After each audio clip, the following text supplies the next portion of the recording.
8 ஸ்தல விருட்சங்கள் கொண்ட ஊர் எது அப்படின்னு கேட்டா திருவியலூர் அப்படிங்கிறது. தேவார பாடல்கள்ல இது திருவியலூர் அப்படின்னு குறிப்பிடப்படுகிறது. திருவிசை நல்லூர்ங்கிறது தான் திருவியலூர். பொதுவா எந்த கோவிலுக்கு போனீங்கன்னா கொடிமரம், பலிபீடம், அப்புறம் நந்தி இருக்கும் இல்லையா? இந்த ஊர்ல மட்டும் நந்தி தான் முதல்ல இருக்கும். அது எதையோ பார்த்துட்டு அப்படி திரும்பின்னு இருக்கும். யாரான்னு வராங்களா அப்படின்னு பார்க்கறாப்புல இருக்கும் அந்த நந்தி. இந்த கோவிலுக்கு 8 ஸ்தல விருட்சங்கள் சொன்னேன் இல்லையா?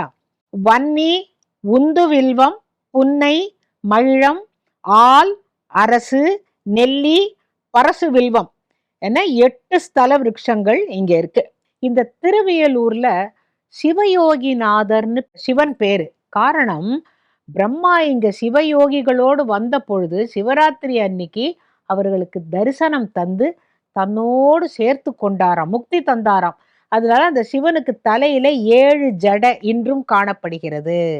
அன்னை பேரு சௌந்தரிய நாயகி, அழகானவள். சித்திர மாசத்துல 1, 2, 3ஆம் தேதியில அந்த சிவலிங்கத்து மேல சூரிய ஒளியே படுகிறது.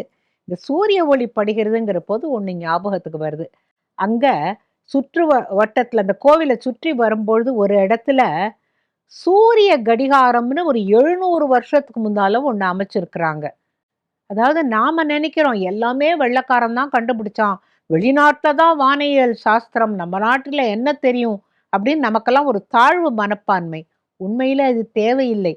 700 வருஷங்களுக்கு முன்னால வச்சிருக்கிற சூரிய கடிகாரத்துல நடுவுல ஒரு ஒரு முள் இருக்குது. பித்தளையோ என்னமோ நினைக்கிறேன். ஒரு ஒரு முள் இருக்கு.